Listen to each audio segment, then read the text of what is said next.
গত কয়েকদিন আগে ভারতের পার্লামেন্টে মুসলিম ওয়াকফ সংশোধন বিল 2025 নামে একটি আইন পাশ করা হয়। আইনটির বিভিন্ন ধারা বিশ্লেষণ করে আমরা দেখেছি যে ভারতের সংখ্যালঘু মুসলমানদের অধিকার খর্ব করা এবং বৈষম্যমূলক আচরণের চেষ্টা করা হয়েছে এই আইনে। ভারতে মুসলমানরা এবং বিভিন্ন মুসলিম সংগঠন এই বিলকে অসাংবিধানিক রাজনৈতিক উদ্দেশ্য প্রণোদিত বলে প্রতিক্রিয়া ব্যক্ত করেছেন।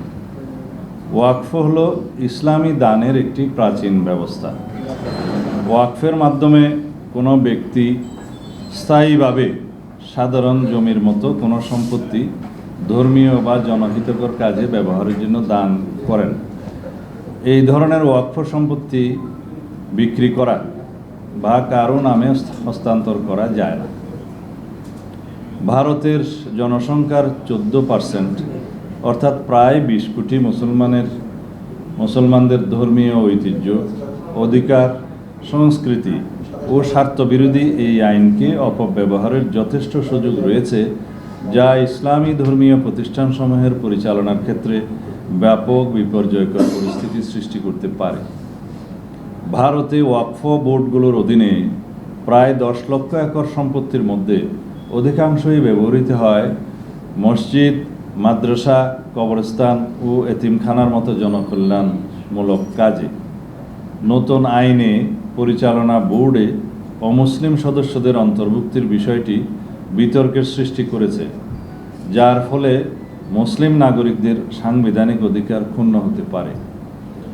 মুসলমানদের ধর্মীয় অধিকারে হস্তক্ষেপের কারণে এবং বৈষম্যমূলক আচরণের ফলে সাম্প্রদায়িক সম্প্রীতি বিনষ্টের আশঙ্কা দেখা দিতে পারে।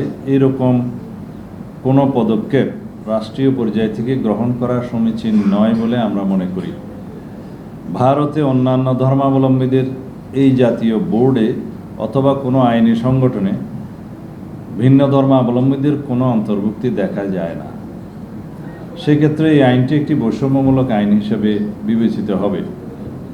নতুন আইনে পরিবর্তনগুলো শত শত বছর আগে প্রতিষ্ঠিত ওয়াকফ জমির উপর গড়া মসজিদ এবং অন্যান্য ইসলামী ধর্মীয় প্রতিষ্ঠানগুলোর ভবিষ্যৎ অনিশ্চিত করে তুলতে পারে। নতুন আইনে অমুসলিম সদস্যদের এই সম্পত্তিসমূহের ব্যবস্থাপনা ও প্রশাসনিক দায়িত্ব পালনে যে এখতিয়ার প্রদান করা হয়েছে তা মুসলিম নাগরিকদের ধর্মীয় অধিকারে সরাসরি হস্তক্ষেপের শামিল। প্রিয় সাংবাদিক ভাই ও বোনেরা, অল ইন্ডিয়া মুসলিম পার্সোনাল ল বোর্ডের মতো সংগঠনগুলোর মতে এই আইন ইসলামী ওয়াকফ ব্যবস্থার মূল চেতনার পরিপন্থী। তাদের মতে ওয়াকফ বোর্ডের পরিচালনা মুসলমানদের দ্বারাই হওয়া উচিত। তারা একে মুসলিম নাগরিকদের ধর্মীয় অধিকারে সরাসরি হস্তক্ষেপের শামিল বলে অভিমত দিয়েছেন। ভারত একটি বৃহৎ গণতান্ত্রিক রাষ্ট্র। বৃহৎ গণতান্ত্রিক রাষ্ট্রে সকল ধর্মাবলম্বী নাগরিকদের ধর্মীয় অধিকার রক্ষায় রাষ্ট্রের অভিভাবকত্বের ভূমিকাকে সমুন্নত রেখে উক্ত আইনটি ভারত সরকার পুনর্বিবেচনা করবে, আমরা এই আশাবাদ ব্যক্ত করছি।